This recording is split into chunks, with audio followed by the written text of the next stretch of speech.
Et comme tous les jours, on démarre avec Pierre Desraux de Pure Média. Bonjour Pierre. Bonjour Philippe. Ce sont les audiences télé. Qu'est-ce que les Français ont regardé hier soir? Alors il y avait battle de séries médicales hier entre TF1 et France 2. Et c'est TF1 qui s'est classé en tête des audiences de la soirée. La une qui a dominé la concurrence avec de nouveaux épisodes de la saison 2 de la série américaine Good Doctor. 4 200 000 Français ont passé la soirée avec le docteur Sean Murphy. 19,7% du public. C'est en légère hausse sur une semaine et c'est un bon score.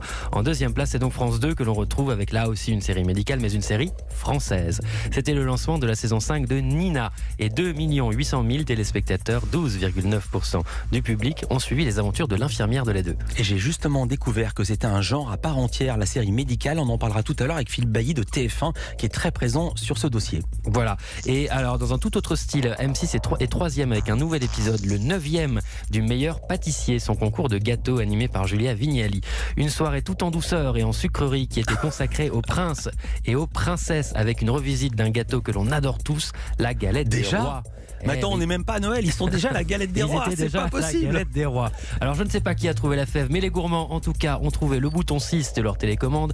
2 500 000 fidèles ont suivi le meilleur pâtissier, 12,8% de part d'audience. Ensuite, au pied du podium, une fois n'est pas coutume, on retrouve Arte. Arte qui est donc 4e avec le film Toutes nos envies de Philippe Liorey avec Vincent Lindon. 1 400 000 cinéphiles, 6,3% du public. Et alors la 5e place, c'est la Bérésina pour France 3. Là aussi, c'était un rendez-vous pour les gourmands. La 3 qui proposait hier le festin de Julie, une émission gastronomique dans laquelle Julie Andrieux et ses coéquipiers ont concocté un repas digne de la belle époque. Et à peine 1 100 000 curieux ont suivi cette émission, 5,2% du public, ça n'est pas terrible du tout.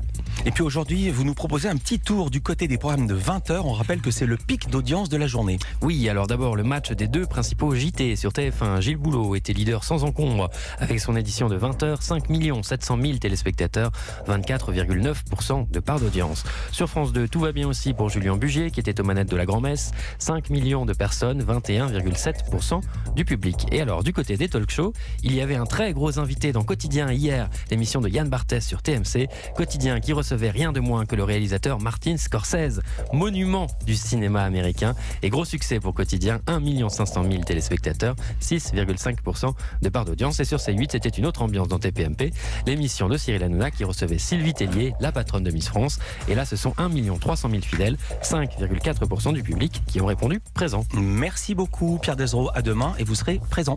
Europe 1 Culture Média, Philippe Vandel. Après les